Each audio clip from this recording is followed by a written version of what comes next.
Minor భార్య అంగీకారంతో శృంగారం చేసినా అది అత్యాచారమే అవుతుందని బాంబే హైకోర్టు సంచలన తీర్పు వెల్లడించింది.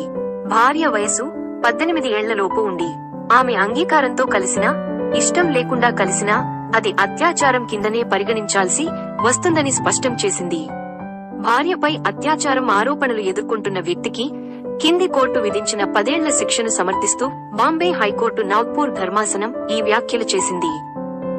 ఆమె వివాహం చేసుకుందా లేదా అన్న దానితో సంబంధం లేకుండా 18 ఏళ్లలోపు ఉన్న అమ్మాయితో లైంగిక సంబంధం పెట్టుకోవడం అత్యాచారంగానే పరిగణించాలని జస్టిస్ జేఏ సనబ్తో కూడిన ధర్మాసనం పేర్కొంది.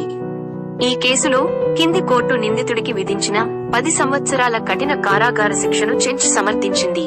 మహారాష్ట్రలోని వార్దాలో బాలిక తన తండ్రి, అక్కలు, నానమ్మతో కలిసి నివసించేది.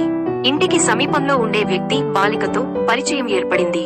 ఇద్దరి మధ్య చనువు పెరిగి లైంగిక సంబంధానికి దారితీసింది. ఇది ఇలా 4 ఏళ్లు కొనసాగింది. కొన్నాళ్లుగా బాలిక గర్భం దాల్చగా ఆమె కుటుంబ సభ్యుల ఒత్తిడితో ఓ గదిలో తక్కువ మంది సమక్షంలో వివాహం చేసుకున్నాడు. అనంతరం అతని ప్రవర్తనలో మార్పు వచ్చి బాలికను అబార్షన్ చేసుకోవాలని ఆమెపై ఒత్తిడి చేశాడు. ఈ క్రమంలో ఆమెపై భౌతిక దాడికి కూడా పాల్పడ్డాడు. ఆ తర్వాత ఇద్దరి మధ్య గొడవలు రావడంతో బాధితురాలు అతనిపై 2019 మేలో అత్యాచారం కేసు పెట్టింది.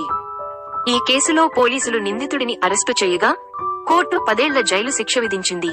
అయితే నిందితుడు తన లాయర్తో కలిసి బాంబే హైకోర్టును ఆశ్రయించాడు. ఆమె సమ్మతితోనే తాను శృంగారంలో పాల్గొన్నట్టు అతడు కోర్టుకు తెలిపాడు. ఈ కేసును పరిశీలించిన హైకోర్టు ధర్మాసనం ఆమెపై లైంగిక దాడి జరిగినప్పుడు వయసు 18 సంవత్సరాల లోపేనని రుజువు చేయడంతో ఇది రేప్ కేసు కిందికే వస్తుందని తెలిపింది. అంతేగాక DNA పరీక్షల్లో బాధితురాలు జన్మనిచ్చిన బిడ్డకు తండ్రి అతనేనని తేలింది. ఈ నేపథ్యంలో కింది కోర్టు విధించిన శిక్షను హైకోర్టు సమర్థించింది.